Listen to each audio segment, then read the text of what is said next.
رحمت عالم صلی اللہ علیہ وسلم نے فرمایا، میرا رب کہتا ہے جب کوئی بوڑھا گناہگار شرمندہ ہو کر میرے در پہ آئے، وہ بوڑھا جس کی جوانی چونچلوں میں گزری، جس کا شباب علل تللو میں گزرا، نشہ تھا شباب کا، ترنگ تھی جوانی کی، دولت کی مستی تھی، برادری اور پارٹی کا غرور تھا، رگوں میں گرم گرم خون کی روانی تھی، دولت کی فراوانی تھی، ساری زندگی بغاوت میں گزار دی، ایک بار بھی میرے در پہ سجدہ ریز نہیں ہوا، نامہ اعمال میں ایک بھی سجدہ نہیں، ایک بھی نیکی نہیں، لیکن اب زندگی کی شام ہو گئی، آنکھوں سے بینائی چلی گئی، کان سماعت سے معروم ہونے لگے، زبان میں لکنت آ گئی، دانت گر گئے، سر کانپنے لگا، بالوں میں سفیدی اتر آئی، بیماریوں نے یلغار کر دیا، معدہ کچھ ہضم نہیں کرتا، کمر جھک گئی، پاؤں کانپنے لگے، ہاتھ لرزنے لگے،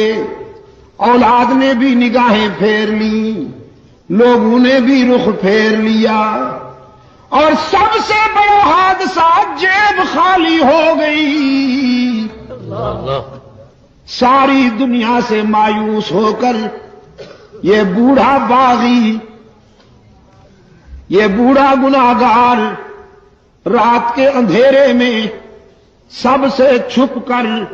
اللہ کے در پہ روتا ہوا آتا ہے کہ تنگ دستی کے جو عالم میں گھبراتا ہوں،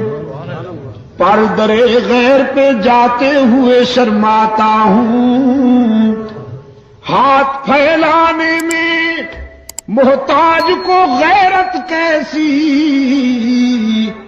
شرم اتنی ہے کہ بندہ تیرا کہلاتا ہوں۔ رب العالمین نے فرمایا میرے محبوب، میرے پیغمبر، بہت اچھی طرح جانتا ہوں اس بوڑھے کو، اس کے ماضی و حال کا ایک ایک نقش میرے سامنے ہے، لیکن آج میں اسے در سے اپنے در سے ٹھکراتا نہیں، مایوس نہیں جانے دیتا کہ مجھے اس کے سفید بالوں سے حیا آ جاتی ہے کہ اگر میں بھی اسے ٹھکرا دوں تو کہاں جائے گا، یہ بھول گیا میں کیوں ٹھکراؤں۔ ہاں بیٹا، چھوٹا سا بچہ اگر اپنے گھر سے ہٹ کر کسی دوسرے کے گھر پہ جا کے مانگے، پڑوس کے دروازے پہ کھڑے ہو کر مانگنے لگے، تو پھر ماں یہ تو نہیں کہتی کہ جاؤ اسی گھر میں رہو، تم نے ان سے مانگا کیوں، ان کے دروازے پہ گئے کیوں؟ ماں آتی ہے، اپنے لال کو اٹھا کر سینے سے لگاتی ہے، منہ چوم لیتی ہے، کہتی ہے بیٹا یہاں کیوں آ گئے ہو، سب کچھ مجھ سے ہی ملے گا۔ رب العالمین تو والدین سے بھی زیادہ شفقت کرنے والے ہیں،